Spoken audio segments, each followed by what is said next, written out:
Morning everyone, কেমন আছো সকলে? আশা করছি সকলে তোমরা ভীষণই ভালো আছো। আমরাও ঘরের সবাই খুবই ভালো আছি। এখন ঘড়িতে প্রায় বাজে 8:45। এখন থেকেই তোমাদের সবাইকে সাথে নিয়ে আজকে ব্লগটা স্টার্ট করলাম। আশা করছি তোমাদের আজকে ব্লগটা দেখতে খুব ভালো লাগবে। কয়েকদিন থেকে বৃষ্টি পড়ছে, তো আজকে আবার জানি না সকালে ইচ্ছে করলো চা খাবো। চাটা বানিয়েছি, তখন আমার মা বললো তাহলে যে রুটিগুলো বানিয়ে নাও, মানে গোলা রুটি করব। তো এখানে কিন্তু সুজি, একটু চাউলের গুঁড়ো, তারপর একটু আটা, এইসব মিক্স করে নিয়েছি। আর কাঁচা লঙ্কা আর একটু লবণ দিয়ে ভালো করে মিক্স করে তারপরে যখন ভেজে নিচ্ছি আর কি। তো এটা কিন্তু খেতে বেশ ভালো লাগে। আর আমি চাটা যে বানালাম না, তো তখন বাবা মা বললো এসে যে তাহলে এটা দিয়ে খেয়ে নিতে পারবে। তো তার জন্য পরে গিয়ে আবার চাটা খাইনি। তো মাকে বললাম তুমি তাহলে চাটা খেয়ে নাও, আমি পরে আবার বানিয়ে খাবো। তো এখানে সবার জন্য এখানে বানিয়ে নিচ্ছি। তো মাকে দিয়ে দিয়েছি, আর এখন বাবাকে আর আমি দেবার। বরমশাই না সকালবেলা ভাত খেয়েও চলে গেছে, ওকে ভাতটাই বানিয়ে দিয়েছি। আর কালকের একটু পনির রসা ছিল, সেটা দিয়ে খেয়ে গেছে। আর আজকে যেহেতু লাস্ট, তো মানে ঈদের বাজার আজকে হলো লাস্ট, তো তার জন্য আর কি সকাল সকালই চলে গেছে। তেমন একটা দেরি করেনি, নয়তো কখনো 9টা বেজে যায় তখন যায়, কিন্তু আজকে 8টার দিকেও চলে গেছে।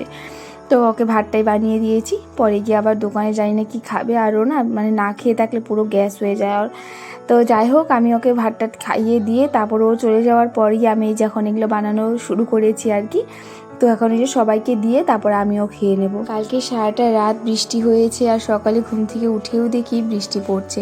তো দেখো টুপুর টুপুর করে বৃষ্টি পড়েই যাচ্ছে। আর এখানে মা আবার মাছ আলাকে দেখলো, তো এই যে এখানে মাছ রাখা হচ্ছে, সবাই এখানে দাঁড়িয়ে আছি, আমিও দেখছিলাম দাঁড়িয়ে। আমি তো খাই না, আমি শুধু দেখছিলাম। তো এখানে দেখো আজকে ইলিশ মাছ, আরেকটা এটা কি মাছ আমি জানি না। তো এই মাছটা রাখা হলো, আজকে এটাই রান্না হবে। তো কালকে আবার হয়তো মাছ খাওয়া হবে না, পরশু দিনও খাওয়া হবে না, কারণ কালকে একাদশী আছে, তারপর দিন একাদশী কোনো একটা তিথি আছে, তার জন্য আর কি মাছ খাওয়া হবে না। তো তার জন্য আজকেই মাছটা রাখা হলো। তো আজকে তো রবিবার, মা আবার নিরামিষ খায়, তো মার জন্য আর আমার জন্য আলাদা করে কিছু একটা রান্না করব, আর বাবা আর বরমশাইকে দিয়ে দেবো মাছ। তো এখানে আমি আবার চলে আসলাম খাওয়ার জন্য। আর মাম্মাম দেখো নাক ডেকে ডেকে ঘুমিয়ে আছে, ওকে এখনও ডাক দিইনি, ওকে একটু পরে ডাক দিব। আমি খেয়ে নিই তারপর ডাক দিব ভেবেছি, নয়তো পরে গিয়ে আবার ও কান্নাকাটি করতে থাকবে, আমার কাছে থাকবে।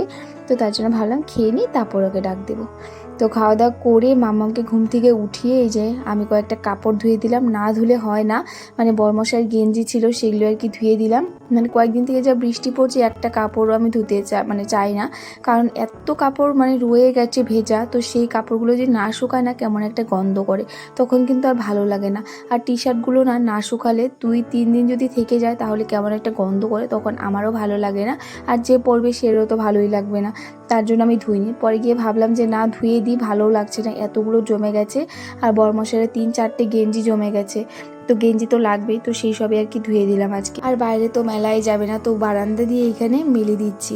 আর মানে এখন তো ঘর ভাড়া এসেছে, নয়তো আমাদের যে রুমটা খালি ছিল সেই রুমটাতে দিয়ে রাখলে কোনো টেনশন ছিল না।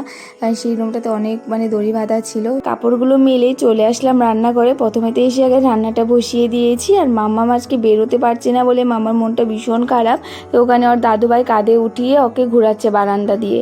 আর আজকে কিন্তু কোনো রান্নাবান্না শেয়ার করিনি, কারণ আজকে না অনেকটা তাড়াহুড়ো করে রান্না করেছি। আজকে রান্না করেছি হলো একটা ঘন্ট করেছি, আর ইলিশ মাছটা দিয়ে সর্ষে বাটা দিয়ে করেছি। আর আরও একটা মাছ ছিল, সেই মাছটার নাম জানি না, সেটা দিয়ে ডাঁটা আর আলু দিয়ে করেছি।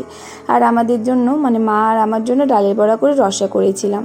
আর আজকে বাবা তো বলেনি যে আজকে বাবা একটু তাড়াতাড়ি দোকানে চলে যাবে আর বরমশাইয়ের জন্য ভাতটা নিয়ে যাবে। তো বাবা পরে গিয়ে যখন আধা রান্না হয়ে এসেছে, তখন বলেছে যে আমি এখনই তাড়াতাড়ি যাবো, তো তাড়াতাড়ি মানে প্যাকিং করে দিয়ে দাও, আর ভাতটা খেয়ে যাবে বাবা। খুব তাড়াহুড়ো করে রান্না করেছি তার জন্য।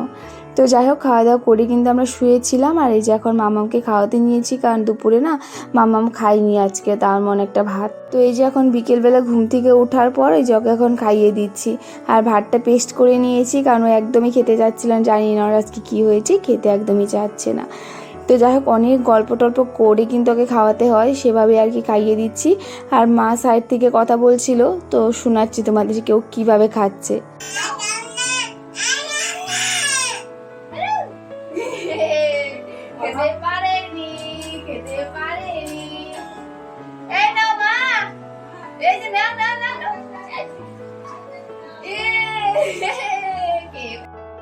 সারাদিন আমার যে কাজটা সবচেয়ে থেকে কষ্টদায়ক সেটা হলো এই যে মাম্মামকে খাওয়ানো। তো এই যে দেখো কীভাবে ওকে খাইয়ে দিলাম। তো ওকে খাইয়ে দেওয়ার পর এই যে এখন ও চলে এসেছে ওর ডিউটি করার জন্য, সন্ধ্যার ডিউটি আর কি, মাম্মার আর মার। তো এই যে এখানে মাম্মাম ওই যে ওর ঠামির সাথে সন্ধ্যা দিচ্ছে। তো প্রথমে তো মা ঘন্টিটা বাজালো, তারপরে যখন মাকে দেবে না তো নিজে নিজেই মানে বাজাচ্ছে আর যে ধূপকাঠিটা ঘুরাচ্ছে। আর আমার এখানে কয়েকটা কাপড় জমেছিল কি শুকাচ্ছিল তো না, কালকে আবার ফ্যানের নিচে দিয়ে রেখেছিলাম রাত্রে, সেই কাপড়গুলো ভাঁজ করে নিচ্ছি। 2-1টা কাপড় ছিল সেগুলো ভাঁজ করে নিচ্ছি। আর সোফাতে তো দেখতেই পাচ্ছ কত কাপড় জমে আছে। তো যেদিন রোদ উঠবে না ওই দিন আমার হালত খারাপ হবে, কারণ অনেকগুলো কাপড় আগে ধুতে হবে। বেডশিট রয়েছে আর কত যে মামার ড্রেস রয়েছে, বর্মশায় রয়েছে। বর্মশা তো আজকে কয়েকটা ধুয়ে দিয়েছি বলে অল্প কয়টা কমে গেছে। তো এখানে আর কি যেসব কাপড় আর কি ধুতে হবে সাইড করে ভালো করে ভাঁজ করে রেখে দিলাম, কারণ সোফাতে রয়েছে না এলোমেলো হয়ে ভালোও লাগে না দেখতে। কাপড়গুলো ভাঁজ করে চলে আসলাম রান্নাঘরে, আর এর মধ্যে বাবাও চলে এসেছে। আর আজকে দেখতেই পাচ্ছ ওয়েদারটা বাইরে কেমন একটা হয়ে রয়েছে। এখন প্রায় 5:30 পৌনে 6টা বাজে, কিন্তু এখন যদি রৌদ্র থাকতো তাহলে দেখতে এখনও কিন্তু এই অন্ধকারটা হতো না, কিন্তু ওই যে বৃষ্টির জন্য অন্ধকার হয়ে রয়েছে। আর এখানে আমার মাম্মাম আমাকে ছাড়ছে না, কারণ এর মধ্যে ওকে একটা কথা বলে দিয়েছিলাম।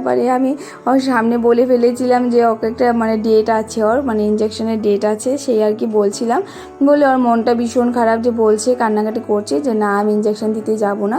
তারপর যতক্ষণ আমি ওকে ভালো করে বুঝিয়ে না দিই তো ততক্ষণ আমার কোল থেকে নামলোই না। তো এখন আবার ভালো করে বুঝিয়ে টুঝিয়ে মার কাছে রেখে এসেছি। আর এর মধ্যে দেখো চাটাও কিন্তু হয়ে গেছে, আর এখানে মুড়ি বেড়ে নিচ্ছি, কারণ চায়ের সাথে তো মুড়ি লাগবেই আমাদের। তো আর কালকের বরমশায় মানে 1 প্যাকেট বিস্কিট এনেছিল, খেতে কিন্তু বেশ ভালোই লাগে। আর একটা ব্রেড না কি এনেছিল সেটা একদমই বাজে খেতে, মানে আজকে বরমশায় আসলে ওকে বলবো ঠিক। তো যাই হোক চাটা আমরা খেয়ে নিলাম, খেয়ে দিয়ে তারপর এই যে মামামকে পড়তে বসিয়েছি। এখন থেকে একটু একটু করে মামামকে অভ্যাসটা করিয়ে দিচ্ছি। বাচ্চাদেরকে ছোট থেকে যে অভ্যাসটা করাবো সেই অভ্যাসটাই থেকে যাবে। কথাটা কিন্তু একদমই ঠিক, বাচ্চা হোক বা বড় হোক যেটা খারাপ সেটাই কিন্তু প্রথমে চোখে পড়ে। বাচ্চারা যেটা খারাপ শুনবে সেই কথাটাই কিন্তু সবসময় বলতে থাকবে। তো মাম্মাম যখন এমনটা করে আমি ওকে ভালো করে বুঝিয়ে বলি যে মাম্মাম এমনটা বলতে হয় না বা করতে হয় না, তখন না ওর এই কথাটা মনে পড়ে যে হ্যাঁ এই জিনিসটা তো খারাপ, করতে হয় না। বাচ্চাদেরকে কিন্তু কখনো মারতে হয় না, ভালো করে বুঝিয়ে যে কোনো কাজই হোক না ভালো করে যদি বুঝিয়ে করায় সেই কাজটা ওরা ভালোভাবেই করে। তো আজকের দিনটা কিন্তু আমার এভাবেই কেটে গেল। তোমাদের আজকে ব্লগটা কেমন লেগেছে কমেন্ট করে বলো। আজকের জন্য টাটা, আর আমায় একটু সাপোর্ট করো। বাই, রাধে রাধে।